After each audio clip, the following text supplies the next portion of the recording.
Horn മുഴക്കിയതിൽ പ്രകോപിതനായ car യാത്രക്കാരനെ ലഹരിക്കേസ് പ്രതി ക്രൂരമായി മർദ്ദിച്ചു.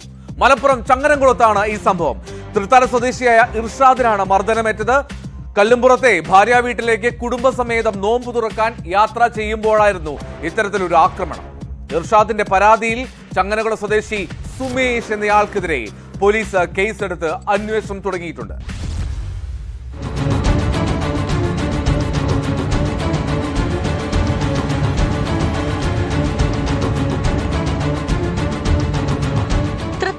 VK കടവ് സ്വദേശി കൊപ്പത്ത് വീട്ടിൽ ഇർഷാദിനാണ് മർദ്ദനമേറ്റത്.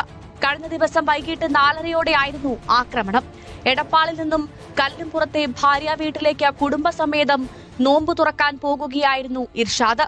ഭാര്യയും കുഞ്ഞും ഭാര്യ സഹോദരിയുമാണ് ഇർഷാദിന് പുറമെ കാറിലുണ്ടായിരുന്നത്. ഇർഷാദിന്റെ കാറിന് മുന്നിൽ ഇരുചക്ര വാഹനത്തിൽ ഫോണിൽ സംസാരിച്ച് യാത്ര ചെയ്യുകയായിരുന്നു പ്രതി. ഇതിനിടെ പുറകിൽ നിന്നും ഇർഷാദ് ഹോൺ മുഴക്കിയതോടെ പ്രതി പ്രകോപിതനാവുകയും കാറിന് സമീപമെത്തി തെറി വിളിക്കുകയും ചെയ്തു. സംഭവം കാര്യമാക്കാതെ ഇവർ മുന്നോട്ട് പോയെങ്കിലും 1 കിലോമീറ്ററിലേറെ കാറിനെ പിന്തുടർന്ന പ്രതി കുറുകെ ബൈക്ക് നിർത്തി ഇറങ്ങി വന്ന ഇർഷാദിനെ മർദ്ദിക്കുകയായിരുന്നുവെന്നാണ് പരാതി. ഒരാൾ ബൈക്കിൽ വന്നു. അപ്പം ഞാനത് ഫ്രണ്ടിലേക്ക് വരുമ്പോൾ ഒന്ന് ഹോണടിച്ചു. ആ ഹോണടിക്കൽ പ്രകോപിതനായിട്ട് അയാൾ വന്നിട്ട് എന്നെ അസഭ്യം പറയും. ഫാമിലി വണ്ടിയിലുണ്ടായിരുന്നു. ഫാമിലിയൊക്കെ ചീത്ത പറയുകയും ചെയ്തു.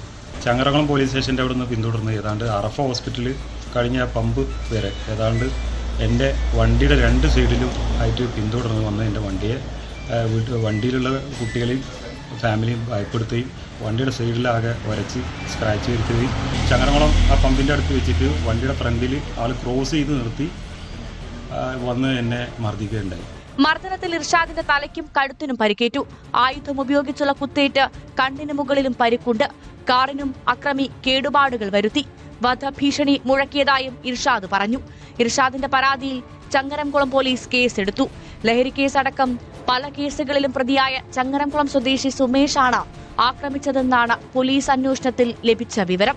പ്രതിക്കായി പോലീസ് അന്വേഷണം ഊർജിതമാക്കിയിട്ടുണ്ട്.